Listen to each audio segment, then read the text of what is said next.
Philosophy lovers कम philosophy students, ये हमारी Orthodox school जो है इंडियन फ़िलॉसफी का, उसकी जो फ़िलॉसफीज़ हैं उनमें से जो फर्स्ट फ़िलॉसफी आज हम पढ़ने वाले हैं वो सांख्य फ़िलॉसफी है। तो सांख्य फ़िलॉसफी की हमारी पहली क्लास है। और heterodox school of Indian philosophy की जितनी भी फ़िलॉसफीज़ हैं, है ना, जैनिज़्म, चारवाक और बुद्धिज़्म, ये हम कंप्लीट कर चुके हैं। तो अगर आपने वो वीडियोस नहीं देखी हैं और अगर आपको वो टॉपिक्स पढ़ने हैं तो आप प्लीज़ जो प्लेलिस्ट है उसे रेफ़र कर सकते हैं।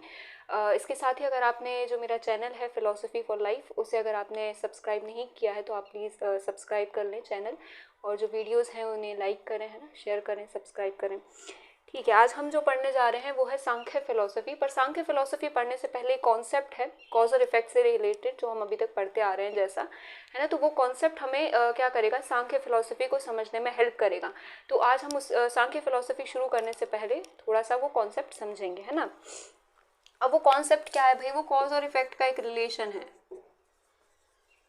ना। कॉज और इफेक्ट के रिलेशन से एक तरह से दो थ्योरीज प्रोपाउंड हो रही हैं, और वो दो थ्योरीज हैं वही जो है आज हमें पढ़नी है ना। जो फर्स्ट एक से थ्योरी है वो है सत्कार्यवाद की थ्योरी,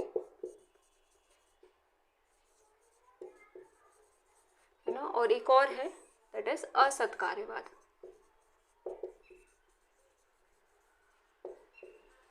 ठीक है, अब जो सत्कार्यवाद है ये क्या कहता है, सबसे पहले तो ये कॉज और इफेक्ट के रिलेशन को मान रहा है ना, एक्सेप्ट कर रहा है दैट जो इफेक्ट है वो क्या है, वो कॉज से आया है ना। लेकिन इसके साथ ही जो सत्कार्यवाद है वो क्या कह रहा है कि भाई जो इफेक्ट है it is pre existing in the cause, है ना। ये जो चीज़ है हमें याद रखनी है ना, कि effect is implicitly pre existing in its cause. ठीक है, अब देखिए हम समझते हैं इस बात को कि ये जो कह रहे हैं सत्कार्यवाद, ये क्या कह रहे हैं कि जो इफेक्ट है वो क्या कर रहा है, प्री एक तरह से एग्जिस्ट कर रहा है इम्प्लिसिट फॉर्म में। ये बात हमें समझ में आ गई।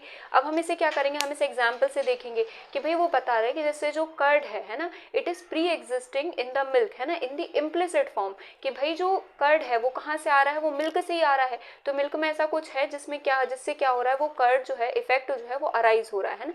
जब सर्टेन कंडीशंस उसे मिल रही हैं तो वो क्या आ रहा है, एक्सप्लिसिट फॉर्म में आ जा रहा है। But implicitly it is pre existing in the milk, है ना, कर्ड में ही आ रहा है। कर्ड हमें और किसी चीज से तो मिल नहीं रहा है, वो हमें किससे मिल रहा है, सिर्फ मिल्क से ही मिल रहा है। तो there has to be something, है ना, implicitly existing in the milk, जिससे क्या हो रहा है, कर्ड जो है वो प्रोड्यूस हो रहा है ना। तो कर्ड क्या हो गया, एक तरह से इफेक्ट हो गया, और जो मिल्क है वो क्या हो गया, कॉज हो गया।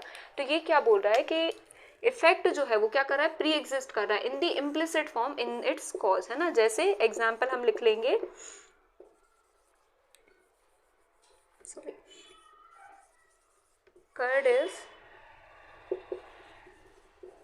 implicitly pre-existing in milk।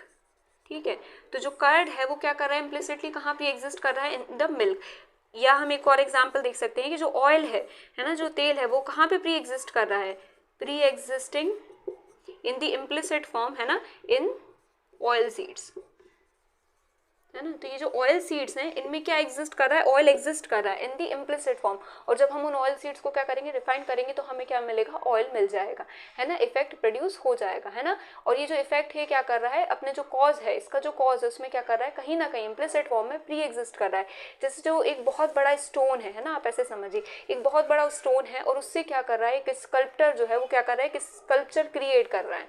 ठीक है, तो इसमें क्या हुआ, वो कह रहा है सत्कार्यवाद कि जो स्कल्पचर है वो एक्चुअली क्या कर रहा था, प्री एग्जिस्ट कर रहा था इन दैट बिग स्टोन, है ना। और जैसे ही उन्होंने जो अननेसेसरी एक्स्ट्रा स्टोन्स है ना, जो उसको स्कल्प्टर ने रिमूव कर दिया, तो क्या हो गया, वो मूर्ति जो है, जो स्कल्पचर है वो हमारे सामने क्रिएट होके आ गया, है ना। तो वो एक्चुअली क्या कर रहा था, वो एग्जिस्ट कर रहा था उसमें, है ना, उस बड़े स्टोन में वो कहीं ना कहीं इम्प्लिसिटली एग्जिस्ट कर रहा था। जैसे ही उन्होंने क्या किया, वो रिमूव किए स्टोन्स, तो क्या हो गया, हमारा जो स्कल्पचर है वो बन के तैयार हो गया।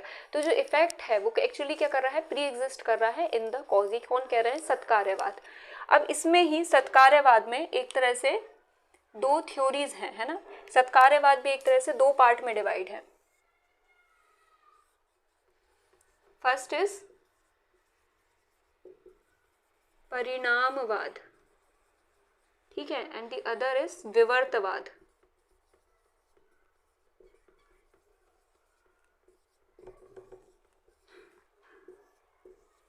अब देखिए परिणामवाद क्या कह रहा है, तो परिणामवाद ये कह रहा है कि जो हमें इतना तो समझ में आ गया सत्कार्यवाद के अंदर कि जो इफेक्ट है वो क्या कर रहा है, कॉज में प्री एग्जिस्ट कर रहा है, लेकिन परिणामवाद कह रहा है कि जब वो जो इफेक्ट है वो एक्सप्लिसिटली आता है तो वो क्या करता है, वो कॉज को कम्प्लीटली ट्रांसफॉर्म कर देता है ना। जो इफेक्ट है वो क्या हो जाता है, जो कॉज है वो क्या हो जाता है, कम्प्लीटली ट्रांसफॉर्म हो जाता है इनटू द इफेक्ट। अब इसको वो कैसे समझा रहा है, इस एग्जाम्पल से, मिल्क से, कि भाई जो मिल्क है वो क्या हुआ, वो कम्प्लीटली ट्रांसफॉर्म हो गया इनटू कर्ड, है ना। मिल्क क्या हुआ, कम्प्लीटली ट्रांसफॉर्म किस में हो गया, कर्ड में। ऐसा नहीं है कि जब वो कर्ड में बना या इफेक्ट में जब वो क्रिएट हुआ तो क्या हुआ, वो आधा मिल्क भी है और आधा कर्ड भी है, और मिल्क को हम मिल्क की तरह यूज कर लें और कर्ड को कर्ड की तरह, ऐसा नहीं हो रहा है ना। या वो मिल्क ही है, वो कर्ड प्रोड्यूस नहीं हो रहा, तो वो कॉज और इफेक्ट नहीं हो जाएगा। तो वो सिंपली क्या कह रहा है कि जब मिल्क से कर्ड बना तो उसने एक्चुअली क्या किया, मिल्क को कम्प्लीटली ट्रांसफॉर्म कर दिया, है ना, कम्प्लीटली। ऐसा नहीं कि उसमें थोड़ा बहुत भी मिल्क बचा हो, वो क्या बन गया है, वो पूरा कर्ड बन गया है। तो जो मिल्क है वो क्या हो गया, जो कॉज है वो क्या हो गया, कम्प्लीटली ट्रांसफॉर्म हो गया इनटू कर्ड, इनटू इफेक्ट, है ना। तो जो कॉज है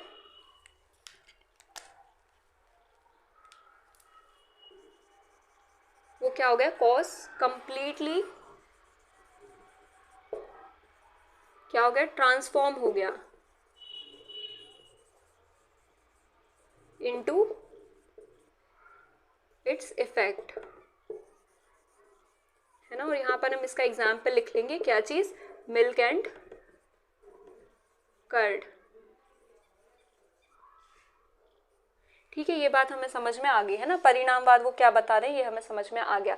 अब विवर्तवाद क्या कह रहा है भाई, आप में से खैर जिन्होंने भी संस्कृत या हिंदी पढ़ी है तो इस वर्ड का क्या मतलब है विवर्तवाद का, तो इस वर्ड का एक्चुअली मतलब है रिफ्लेक्शन। विवर्त मीन्स रिफ्लेक्शन,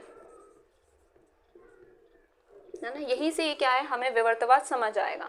परिणामवाद तो भाई हमें समझ में आ गया सत्कार्यवाद के अंदर वो क्या कह रहे हैं भाई, कि जो इफेक्ट है वो क्या करता है, इम्प्लिसिटली एग्जिस्ट करता है इनटू द कॉज, ये बात हमें समझ में आ गई।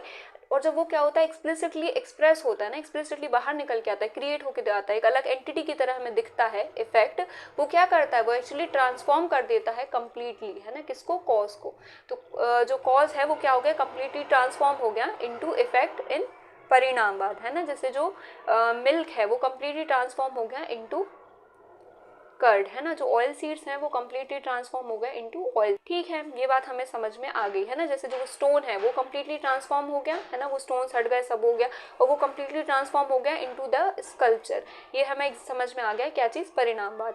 अब विवर्तवाद क्या है, रिफ्लेक्शन कैसे, तो भाई मैं जैसे मिरर में मेरी इमेज देख रही हूँ, है या ना, पानी में मेरी इमेज देख रही हूँ, तो मैं कॉज हो गई और वो जो इमेज है वो क्या हो गई, इफेक्ट हो गया, है ना। तो मैं कॉज और वो जो मेरी इमेज है पानी में वो क्या हो गई, इफेक्ट हो गई, है ना। कॉज जो इफेक्ट है ना, जो इमेज है वो एक्चुअली इम्प्लिसिटली कहाँ एग्जिस्ट कर रही है, मुझ में। अगर मैं उसमें नहीं देखूंगी और अगर मैं नहीं रहूंगी तो वो चीज़ एग्जिस्ट नहीं कर पाएगी, है ना, मेरी इमेज नहीं आएगी अगर मैं एग्जिस्ट नहीं कर रही।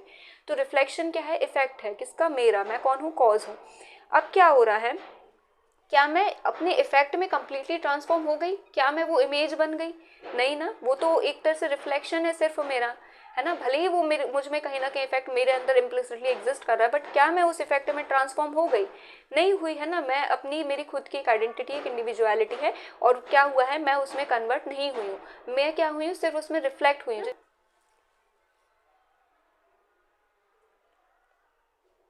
है ना। जो कॉज है वो क्या कर रहा है, जो कॉज है वो क्या कर रहा है, वो सिर्फ क्या हो रहा है, रिफ्लेक्ट हो रहा है इनटू द इफेक्ट। जो कॉज है वो कन्वर्ट नहीं हो जा रहा है, ट्रांसफॉर्म नहीं हो जा रहा है इनटू इफेक्ट। ये कौन कह रहे हैं, विवर्तवाद की थ्योरी, कि हाँ भाई हम कॉज और इफेक्ट का रिलेशन मानते हैं, और हम ये भी मानते हैं कि जो इफेक्ट है वो प्री एग्जिस्ट कर रहा है इनटू कॉज, पर जो कॉज है वो क्या कर रहा है, वो ट्रांसफॉर्म नहीं हो रहा, है ना, बल्कि वो क्या हो रहा है, सिर्फ रिफ्लेक्ट हो रहा है इनटू द इफेक्ट, है ना। और इसको हम कैसे समझेंगे, पहले मैं लिख दूँ ये,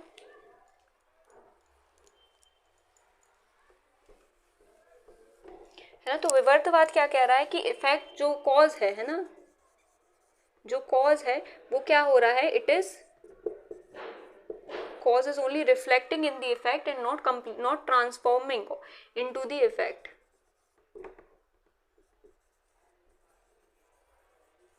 विवर्तवाद को अगर हम एक स्टैंडर्ड एग्जाम्पल से समझेंगे तो हमें ज्यादा क्लियर हो जाएगा। विवर्तवाद का जो एग्जाम्पल आपको लिखना है वो है रोप एंड स्नेक, वही जो हम अभी तक पढ़ते आ रहे हैं ना, रोप और snake. Simple example, rope and snake is like breath and soul of Indian philosophy, है ना, आपको हर दूसरी फिलोसफी में एग्जाम्पल मिलेगा और वो इस एग्जाम्पल को अपने अपने तरीके से, है ना, अपनी अपनी बात प्रूव करने के लिए इस एग्जाम्पल का एक तरह से यूज़ करेंगे, है ना। तो यहाँ पर वो रोप है और स्नेक का एग्जाम्पल क्या आपको एक्सप्लेन करने के लिए दे रहे हैं, विवर्तवाद की थ्योरी, जो किसके अंदर है, सत्कार्यवाद के अंदर है, ठीक है। अब वो कह रहे हैं कि जैसे रोप और स्नेक वाला जो इल्यूजन वाला जो एग्जाम्पल है हमारे सामने, वहाँ क्या हो रहा है कि भाई जो एक तरह से क्या है, स्नेक क्या है, कॉज है ना, और रोप क्या है, इफेक्ट है ना। तो इस जो स्नेक है क्या वो ट्रांसफॉर्म हो गया, स्नेक जो क्या हो रहा है वो सिर्फ रिफ्लेक्ट हो रहा है इनटू द रोप, है ना। स्नेक जो है वो ट्रांसफॉर्म नहीं हो जा रहा रोप में, है ना, कि जो रोप है वो क्या हुई, वो खुद ही आपके सामने ऐसे ऐसे सांप जैसे डांस करने लगी, है ना। रोप स्नेक में ट्रांसफॉर्म नहीं हो रहा है, रोप क्या हो रहा है, स्नेक में ट्रांसफॉर्म नहीं हो रहा है। रोप क्या कर रहा है, सिर्फ रिफ्लेक्ट कर रहा है, और किसको रिफ्लेक्ट कर रहा है, इसके कॉज को, जो क्या है, स्नेक है ना। तो जो स्नेक है वो क्या कर रहा है, एक तरह से रिफ्लेक्ट हो रहा है इनटू द रोप, है ना। स्नेक क्या हो रहा है, यहाँ लिख देती हूँ मैं, है ना, snake is only reflecting itself into the rope, है ना। और वो क्यों हो रहा है, क्योंकि ऑफ कोर्स कॉज और इफेक्ट का रिलेशन है, cause is pre existing in the effect itself. अगर उनमें कुछ एक एसेंस है, कुछ ऐसी क्वालिटी है ना, कोई एक ऐसा रिलेशन है कॉज और इफेक्ट का, जिसके कारण जो है रोप और स्नेक का इल्यूजन हो रहा है ना, सिमिलैरिटी है, एक एसेंस है, कुछ चीजें हैं जो उनमें इतनी सिमिलर है कि हमने क्या कर लिया, रोप को क्या समझ लिया, स्नेक समझ लिया, है ना। तो कॉज और इफेक्ट का रिलेशन तो है, किसी और चीज को हम क्या करेंगे, स्नेक प्रिज्यूम नहीं करेंगे, है ना। आम रखा है, बॉटल रखी है, टेबल रखी है, इसको हम स्नेक सपोज करेंगे क्या, नहीं करेंगे। हमने सिर्फ रोप को ही स्नेक क्यों सपोज किया, तो वो क्या हो गया, कॉज और इफेक्ट का रिलेशन, है ना, सत्कार्यवाद, दैट जो इफेक्ट है वो प्री एग्जिस्ट कर रहा है इनटू अ कॉज। बट जो इफेक्ट है वो क्या है, एक तरह से ट्रांसफॉर्म नहीं कर रहा है कॉज को, या जो इफेक्ट है वो क्या है, कॉज का ट्रांसफॉर्मेशन नहीं है, बट इफेक्ट क्या है, सिर्फ रिफ्लेक्ट कर रहा है कॉज को अपने अंदर, है ना। जो या फिर जो कॉज है वो क्या हो रहा है, सिर्फ रिफ्लेक्ट हो रहा है इन द इफेक्ट, एंड जो कॉज है वो ट्रांसफॉर्म नहीं हो रहा है इनटू द इफेक्ट, ठीक है। तो विवर्तवाद क्या कह रहा है कि भाई जो कॉज है it is only reflecting in the effect, है ना, सिर्फ रिफ्लेक्ट कर रहा है। लाइक रोप जो है, जो स्नेक जो है वो क्या हो रहा था, रोप में रिफ्लेक्ट हो रहा है, बट स्नेक जो है वो रोप नहीं बन जा रहा है ना। तो जो एक कॉज है it is only reflecting in the cause and not transforming into the effect. I hope, है ना, ये बात आपको समझ में आ गई होगी इतनी, है ना, जो हमने सत्कार्यवाद डिस्कस कर लिया है ना। अब हम इसको रब कर देंगे ताकि हम क्या करें, असत्कार्यवाद जो है वो भी समझ सकें।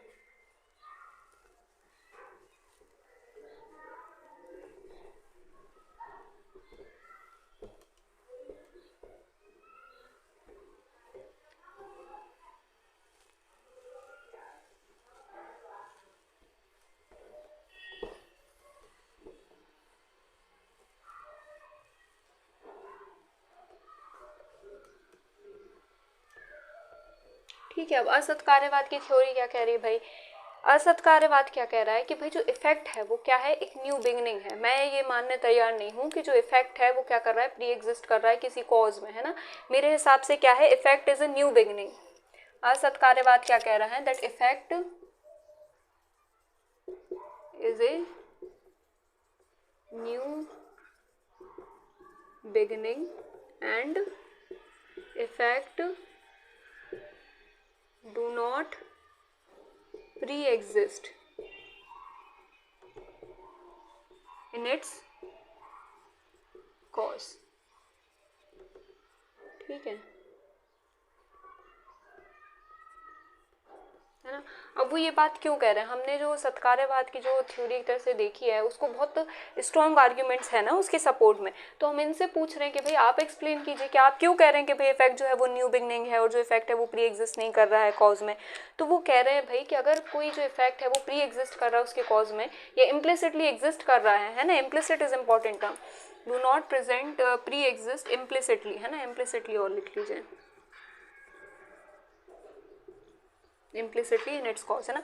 तो वो अगर इम्प्लिसिटली एग्जिस्ट कर रहा है उसमें, तो क्या मैं जो कॉज है उसको इफेक्ट की तरह यूज़ कर सकता हूँ, क्या जो कॉज है मैं उसे इफेक्ट की तरह यूज़ कर सकता हूँ, if effect is already pre existing in the cause, है ना। अगर पहले से ही उसमें एग्जिस्ट कर रहा है तो क्या मैं उसे कॉज की तरह यूज़ कर सकता हूँ, तो बोल रहा है नहीं यार ये तो थोड़ा मुश्किल सवाल पूछ लिया आपने। तो वो बोल रहा है बताइए आप मुझे, है ना, कि जो अगर मुझे कर्ड से लस्सी बना के पीनी है तो क्या मैं मिल्क में ही शक्कर वगैरह डाल लूँ और मैं अज्यूम कर लूँ कि मैंने लस्सी बना ली?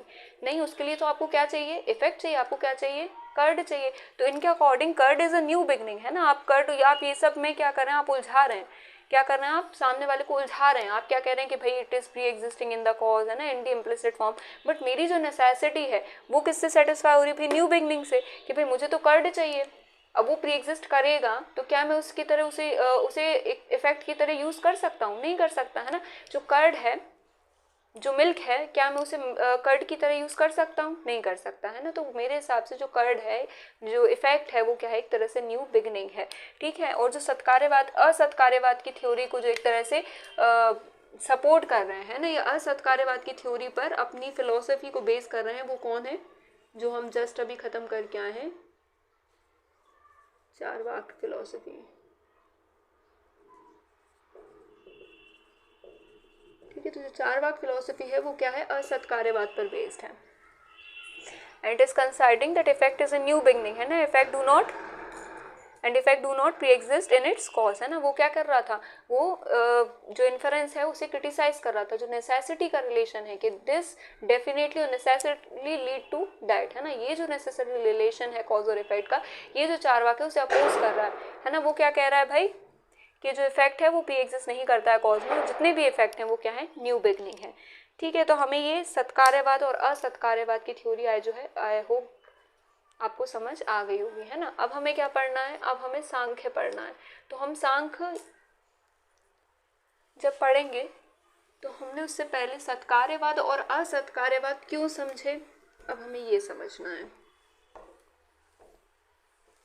ना। तो हमारी जो सांख्य फिलॉसफी है वो एक्चुअली क्या है, सत्कार्यवाद पर बेस्ड है।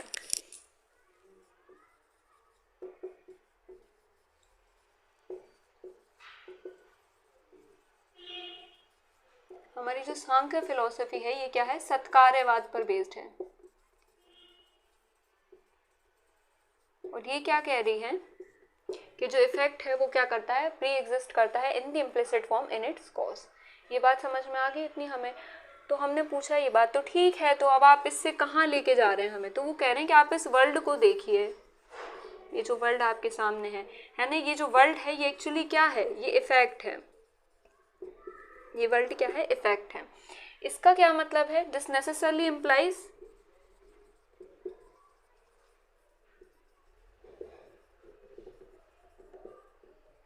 क्या इम्प्लाइज कर रहा है कि भाई यहाँ क्या होगा, एक ऐसा कॉज होगा, है ना, that this world is effect and this effect should be pre exist in its cause, है ना, that this effect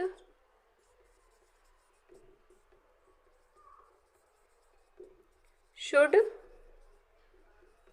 pre-exist implicitly,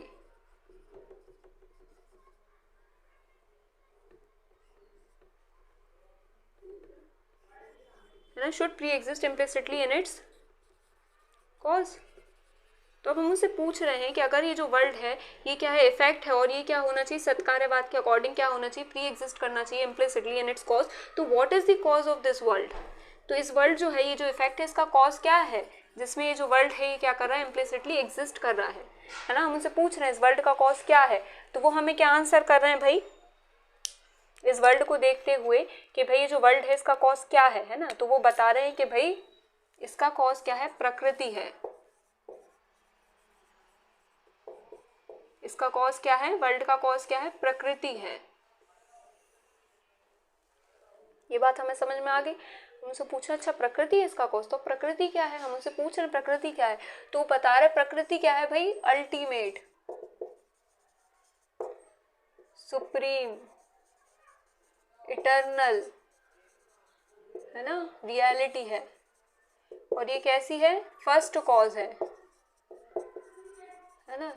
first cause क्यों है कि भाई इसका कोई कॉज नहीं है, सब शुरुआत जो है किसी भी चीज की वो प्रकृति से ही हुई है ना। जितनी भी चीजें हमें दिख रही उनका फर्स्ट कॉज क्या है, प्रकृति है। इट इज द अनकॉज्ड कॉज,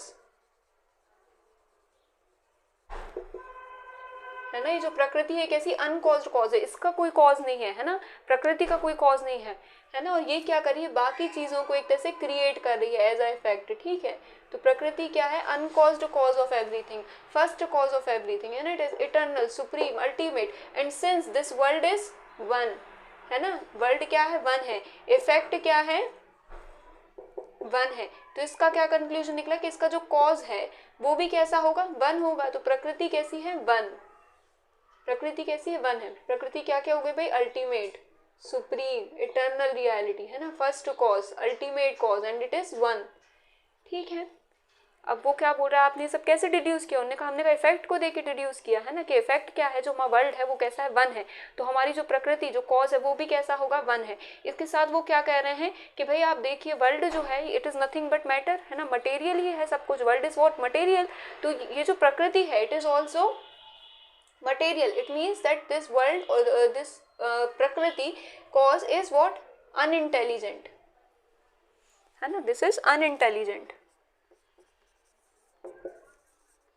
प्रकृति is unintelligent, it is unconscious, it is what, like matter, है ना, जड़, हम कहते हैं ना जड़ बुद्धि, तो जड़ बुद्धि इज व्हाट, मैटर, है ना। अब इस प्रकृति से क्या है, हमें जो हमारे आसपास जो हमारा एनवायरनमेंट है, नेचर है, हम प्रकृति से क्या होते हैं उसको लेके कंफ्यूज हो जाते हैं।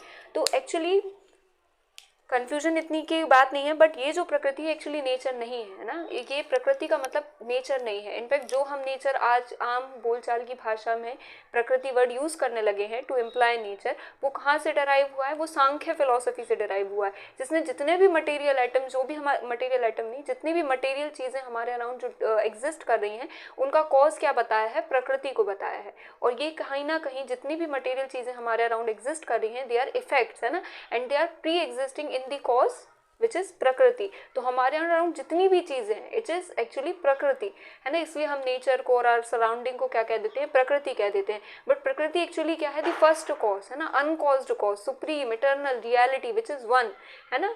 तो जितनी भी मटेरियल जड़ चीजें हमारे अराउंड है ना, अनकॉन्शियस है, अनइंटेलिजेंट है ना, it is one, it is uncaused cause, first cause, eternal, supreme reality, it is nothing but प्रकृति।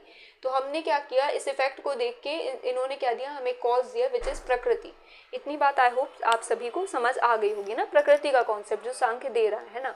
देखिए क्या है, अभी हम जैसे जैसे इंडियन फिलोसफी पढ़ेंगे हम इस जो टॉपिक है ना प्रकृति पुरुष, इनसे यूज टू हो जाएंगे। बट फिलहाल क्योंकि हमारा फर्स्ट लेक्चर है ना इस तरह के कॉन्सेप्ट्स के साथ, तो इनको समझने में थोड़ी मुश्किल आ सकती है ना हमें। बट उनको क्वेश्चन नहीं करना है ना कि आप ये क्यों कह रहे हैं, ऐसा क्यों कह रहे हैं, वैसे क्यों कह रहे हैं। जब इनिशियली कोई भी फिलोसफी पढ़े, है ना, B it Indian philosophy, western philosophy, हमें सबसे पहले बिल्कुल जो भी फिलोसफी है उनके प्रिज्म से देखनी है ना, उनके पर्सपेक्टिव से देखनी है।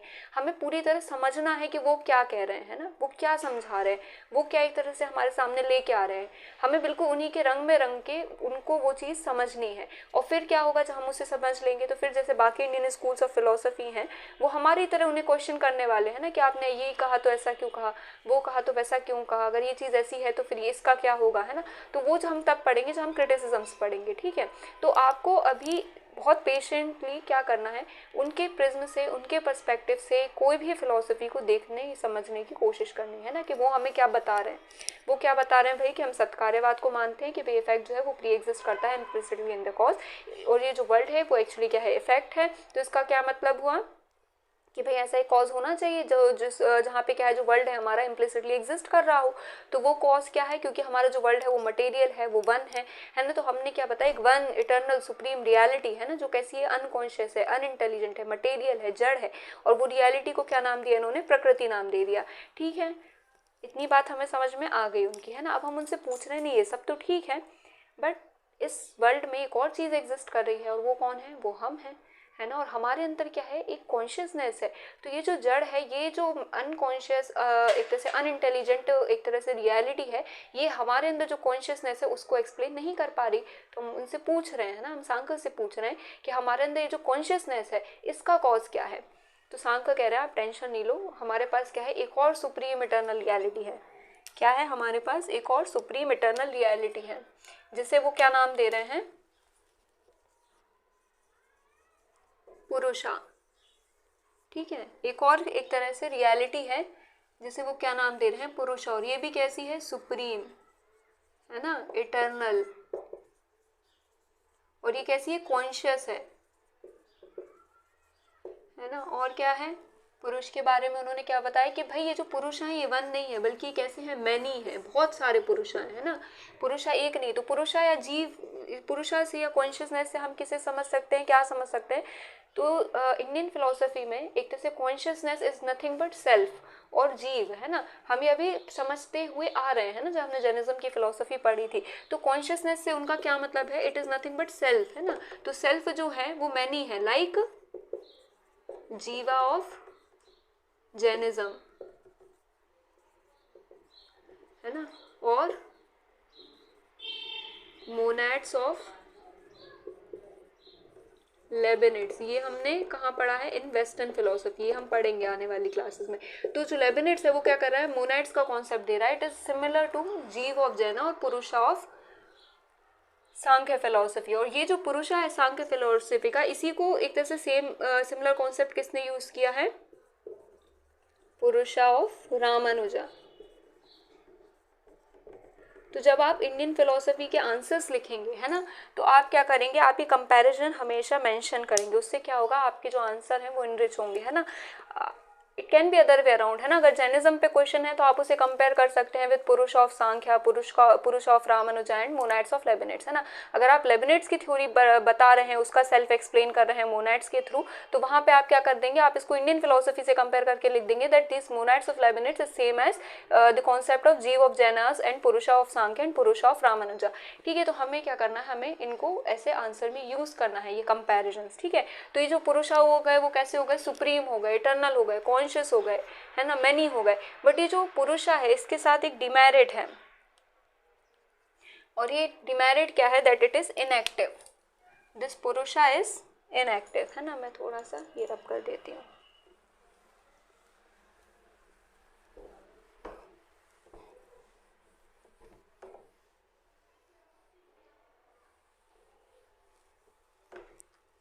पुरुषा क्या है भाई, इनएक्टिव है।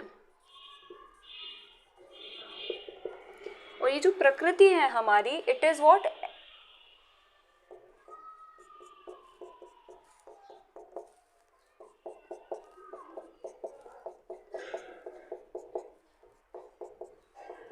ये सभी पॉइंट्स आपको याद रखने हैं प्रकृति के बारे में। और जो प्रकृति ये क्या है, एवर एक्टिव है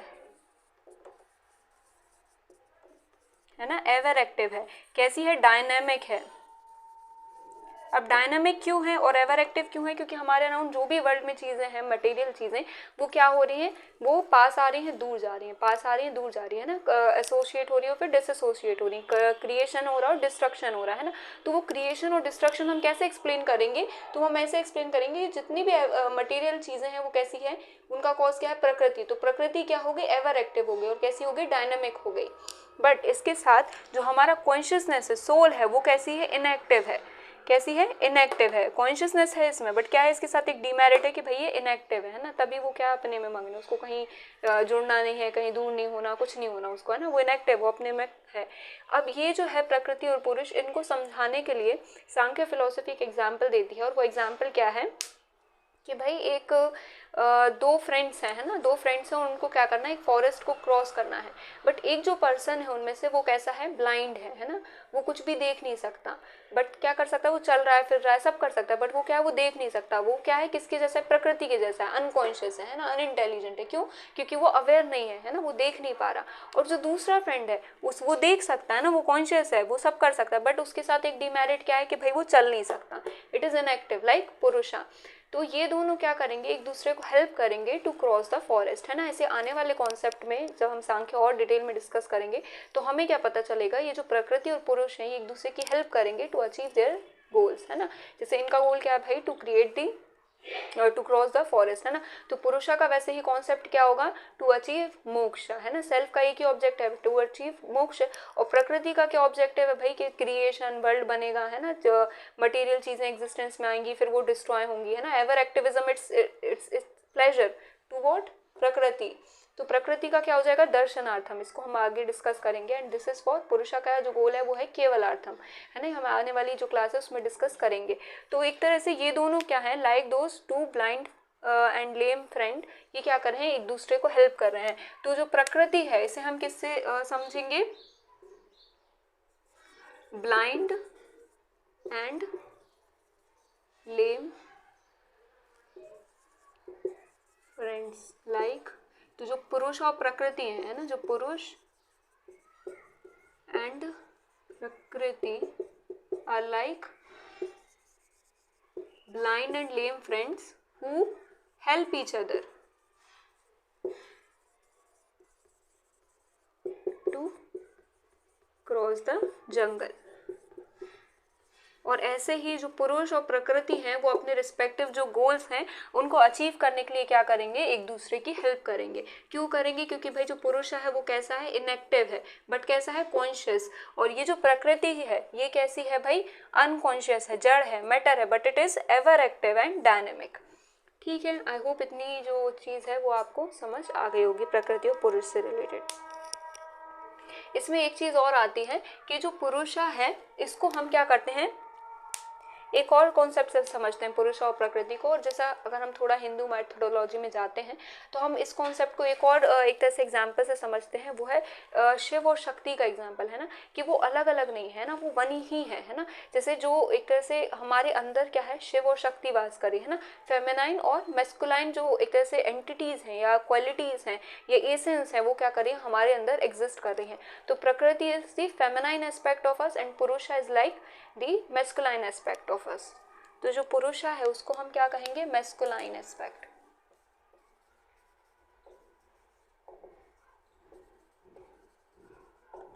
रियलिटी, है ना, और ये जो प्रकृति है it is feminine.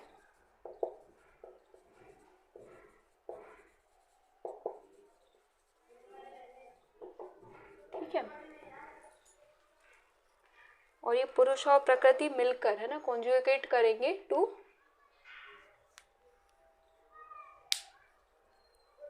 Achieve their goals, है ना। जो है इसका गोल क्या है, टू अचीव लिबरेशन, है ना, जीव का एक ही गोल है, टू अचीव लिबरेशन, मोक्ष, जिसको हम क्या बोलेंगे, कैवल्यार्थम, है ना, टू अटेन कैवल्य, है ना, अर्थम मीन्स आर पर्पस, है ना, टू अटेन कैवल्य, है ना। और इसका गोल क्या हो जाएगा, टू अटेन प्लेजर, तो इसका गोल हो जाएगा दर्शनार्थम, है ना।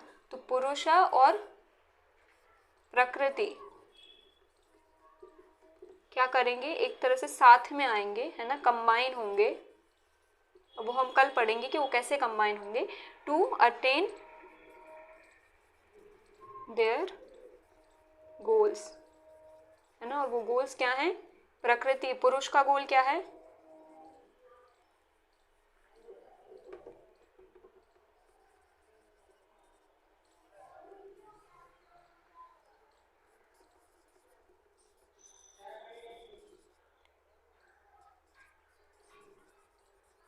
कैवल्यार्थम, है ना।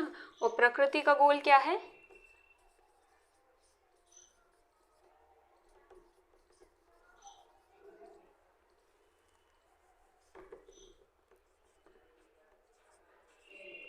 दर्शनार्थम, है ना, टू क्रिएशन के लिए, है ना।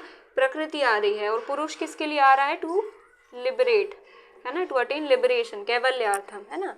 तो ये कंबाइन होंगे। आने वाली क्लासेस में हम समझेंगे कि क्यों एक साथ आ रहे हैं ना, और कैसे ही अपने गोल्स अचीव करेंगे, है ना। पर फिलहाल के लिए आई थिंक प्रकृति और पुरुष के लिए आई थिंक इतना जानना सफिशिएंट है। एक और चीज़ जो हमें इसमें ऐड करनी है कि भाई हमने ये तो समझ लिया कि भाई जो ये जो कॉन्सेप्ट है ये तो सेम है जैना किससे रिलेटेड, है ना, जीव का कॉन्सेप्ट। लेकिन ये जो है प्रकृति, ये क्या कर रहा है, ये वन क्यों लिया इन्होंने, है ना। वो ठीक है कि भाई हमारा इफेक्ट वन है इसलिए वन है, लेकिन हम इसको एटम्स से भी तो समझ सकते थे। जैना का जो थ्योरी है जैनिज्म का, उन्होंने मैटर के लिए क्या थ्योरी दी है, एटमिस्टिक थ्योरी। चारवाक ने भी क्या दिया, एटमिस्टिक थ्योरी ही दी है ना, कि एटम्स जो है ये पास आ रहे हैं, दूर हो रहे हैं। क्षणिकवाद जब हम पढ़ रहे हैं बुद्धिज्म का, उसमें भी उन्होंने क्या दिया है, एटमिस्टिक थ्योरी ही दी है कि सब क्या है, मटेरियल एटम से ही बने हैं, है ना, पुद्गल है, सब मैटर है। तो हम एटम्स से इस वर्ल्ड को क्यों एक्सप्लेन नहीं कर रहे हैं, और हमें एक वन सुप्रीम रियलिटी क्यों लेके आए हैं प्रकृति, और ये एक तरह से एटम्स से कैसे डिफरेंट है ना, ये हम सांख्य से पूछ रहे हैं। तो सांख्य इसके आंसर में क्या दे रहा है कि भाई जो एटम्स हैं वो क्या कर रहे हैं, वो सिर्फ ग्रॉस जो चीज़ें हैं, ग्रॉस एंटिटी जो है सिर्फ उन्हें क्रिएट कर सकता है, जैसे टेबल है, चेयर हो गई है ना, आँख नाक मुंह ये सब जो बन रहे हैं, ये ग्रॉस एक तरह से सब्सटेंसेस जो है वो क्रिएट हो रहे हैं फ्रॉम एटम्स। बट जो सब्टल चीज़ें हैं है ना, वो सब्टल सब्सटेंसेस हैं, वो कैसे क्रिएट होंगे? सब्टल सब्सटेंस लाइक मन है ना, मन कैसे क्रिएट होगा, है ना, या जो भी चीज़ें हम इमोशंस जो फील कर रहे हैं, एंगर, ग्रीड, है ना, जेलसी, ये चीज़ें बहुत सब्टल हैं, ये ग्रॉस नहीं है कि आप एक एटम मिला दूसरा एटम मिला और हमें एक एंटिटी दिखने लगी, है ना, ये बहुत सब्टल है, इतने फाइन है कि वो हम उन्हें परसीव भी नहीं कर पा रहे हैं ना, तो हम वो परसीव नहीं कर सकते। मन हुआ, जेलसी हुई, एंगर हुई, ये सब भी तो हमारे ही अंदर है ना, ये एग्जिस्ट कैसे कर रहा है इस वर्ल्ड में, ये कैसे क्रिएट हो रहा है? तो वो कह रहा है ये जो सब्टल चीज़ें हैं ना, ये कौन क्रिएट कर पाएगा? ये सिर्फ प्रकृति क्रिएट कर पाएगी, है ना, एक supreme eternal reality, ever active, dynamic, है ना, और वो कौन क्रिएट करेगा? ये जो सब्टल एलिमेंट्स हैं वो प्रकृति क्रिएट करेगा। और एटम्स जो हैं वो क्या करेंगे? सिर्फ ग्रॉस जो चीज़ें हैं उन्हें ही क्या कर सकते हैं? क्रिएट कर सकते हैं। इसलिए हमने क्या किया है, हमने एटमिस्टिक थ्योरी नहीं ली, हमने क्या किया, हमने प्रकृति को, है ना, एक रियलिटी कंसिडर किया है to explain the material aspect both gross and subtle of this world, है ना, जो भी सब्टल या ग्रॉस एंटिटीज मटेरियल चीज़ें इस वर्ल्ड में एग्जिस्ट कर रही हैं वो कहाँ से ओरिजिनेट हो रही है, उनका कॉज क्या है, उनका अनकॉज्ड कॉज या फर्स्ट कॉज क्या है? प्रकृति है। और हमारे अंदर जो कॉन्शियसनेस है उसका कॉज क्या है? तो उसका कॉज पुरुष है। तो एक तरह से दो सुप्रीम इटर्नल रियलिटीज उन्होंने कंसिडर की हैं विथ सम एक तरह से डिफरेंट कैरेक्टरिस्टिक्स, है ना, ऑफन अपोजिट कैरेक्टरिस्टिक्स, कि भाई एवर एक्टिव है और ये कैसी है, ये कैसा है, इनएक्टिव है ना, ये कैसा है, वन है, ये कैसे है, मैनी है। तो इन्होंने थोड़े से डिफरेंट एक तरह से उनके अपोजिट कैरेक्टरिस्टिक्स लिए हुए दो सुप्रीम रियलिटीज को इन्होंने लेके आए हैं। और ये it is nothing but same as matter and soul, है ना, मैटर और सोल का जो कॉन्सेप्ट हम हमेशा से पढ़ते आ रहे हैं और आगे हमेशा तक पढ़ते रहेंगे, ये वही है ना। तो बस हमने उनकी लैंग्वेज में वो चीज़ समझनी है ना, कि वो उसे कैसे देख रहे हैं, कैसे हमें एक्सप्लेन कर रहे हैं वो चीज़, है ना, कि उनके अकॉर्डिंग रियलिटी क्या है और किस फॉर्म में एग्जिस्ट कर रही है ना। तो यही है पुरुष और प्रकृति का कॉन्सेप्ट। इसके आगे जो कॉन्सेप्ट्स हैं, है ना, थ्री गुणास का कॉन्सेप्ट है, फिर बॉन्डेज, लिबरेशन, और क्यों ये एक साथ आ रहे हैं, कैसे साथ आ रहे हैं, है ना, फिर कैसे जो है लिबरेशन का कॉन्सेप्ट उन्होंने क्या दिया है, ये हम आगे की क्लासेस में डिस्कस करेंगे। इसके साथ जो क्रिटिसिजम्स हैं वो भी हम आगे जो सांख्य हम फिलोसफी पढ़ेंगे उसके साथ डिस्कस करेंगे, है ना।